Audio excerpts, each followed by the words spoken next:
She walked into the bank she built, from nothing, confident, composed, and proud of what she'd achieved. But the moment she stepped to the counter, the smiles faded. Whispers spread. The manager called security, certain she didn't belong. They didn't see a CEO, they saw a threat. What happened next would expose a deep, ugly truth about power, prejudice, and who gets to be believed in America.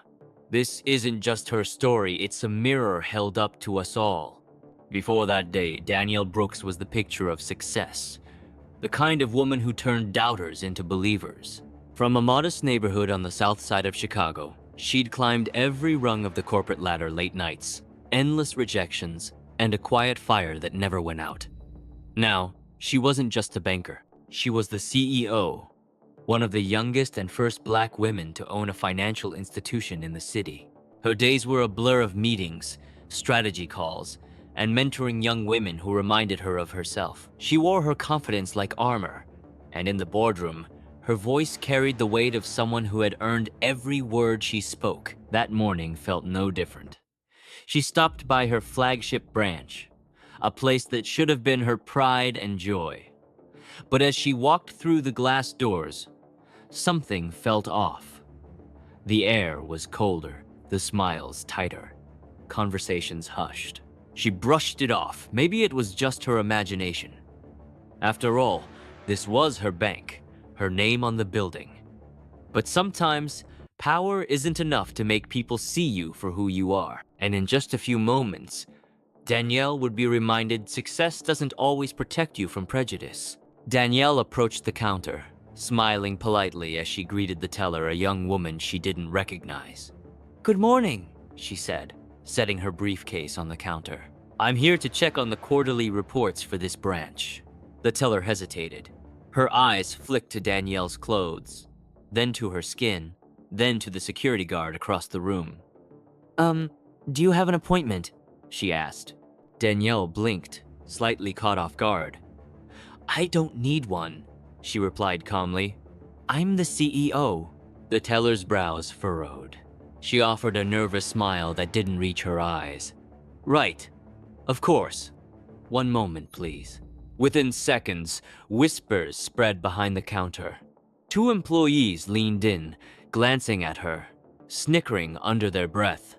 Danielle's heart tightened, not in fear, but in disbelief. She'd seen that look before, the kind that said, "You don't belong here." The branch manager emerged from his office, adjusting his tie as he approached.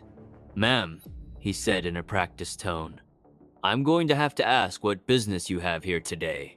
She kept her voice steady. "I already told your staff I own this bank." A few customers turned to stare. The manager's expression didn't change. "I'm sure you do," he said, his voice dripping with sarcasm. "But until we can verify that, I'm going to have to ask you to step aside." Danielle felt a flush of heat rise in her chest. "Verify?" she repeated. "My name is on the charter, on the website. You could check the—" But before she could finish, the guard approached. "Ma'am," he interrupted, "I'm going to need you to lower your voice and come with me." The room fell silent. Every eye followed her. Danielle felt something deeper than embarrassment. It was betrayal. In a place she'd built with her own vision, her own sweat, her own credibility, she was being treated like an intruder. "Do you have any ID?" the manager pressed. She stared at him for a long moment, her jaw tightening. "Do you?" she finally said, her voice barely above a whisper. He frowned, motioning to the guard. "This is causing a disturbance. Please escort her out." The guard reached for her arm. Danielle stepped back, shaking her head. "You're making a mistake," she said, her voice trembling, but not from fear this time. "A big one." And then, just as he reached out again, a familiar voice echoed from the entrance. "Hold on, what's going on here?" The regional director, a senior partner from headquarters, stood in the doorway, confusion spreading across his face as he saw Danielle. The manager froze. The teller went pale. Danielle didn't say a word. She didn't have to. The truth was about to surface, and when it did, it wouldn't just expose a misunderstanding. It would reveal a culture built on assumptions too deep to deny. The regional director's voice cut through the tension like a blade. "Mr. Collins, what exactly are you doing?" The manager froze mid-sentence. The security guard loosened his grip. Danielle stood still, her pulse pounding in her ears. For the first time since she walked in, the room fell utterly silent. "Sir," the manager stammered, "this woman was causing a disturbance." She claimed to be the CEO. The director blinked, confused, then turned toward Danielle with a look that said everything.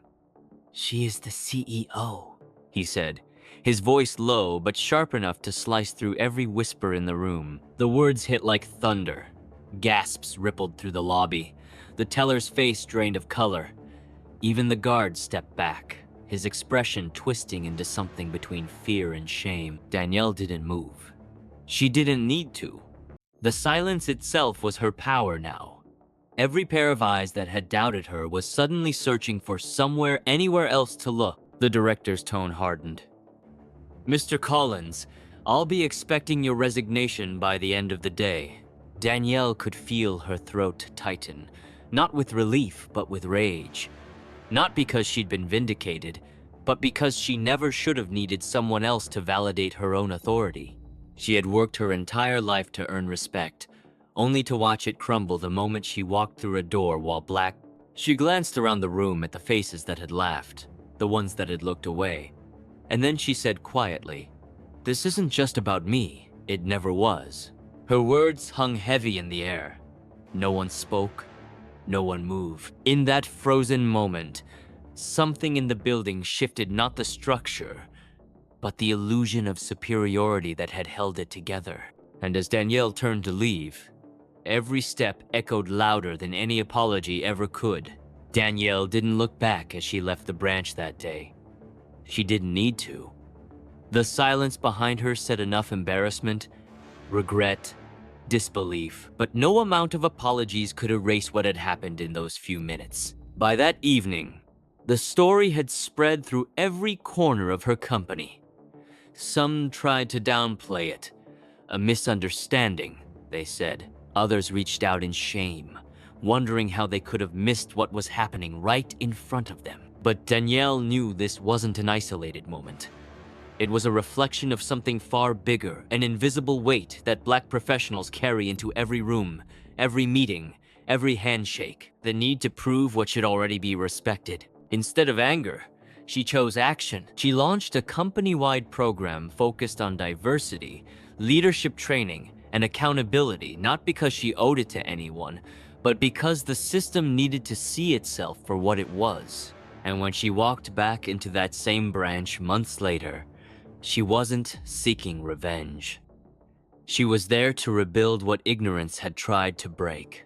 Still, the memory lingered, the sting of being unseen in a place she created. It became her reminder that success means nothing if it only protects you from discomfort, not injustice. Her story isn't just about a CEO or a bank. It's about every moment someone's worth is questioned because of the color of their skin. Every space where respect is conditional and belonging is borrowed. So the real question isn't how Danielle rose above it. It's how many more like her have to fight for the right to simply be believed. And when the next moment comes, when you see prejudice unfold in plain sight, will you look away? Or finally, speak up?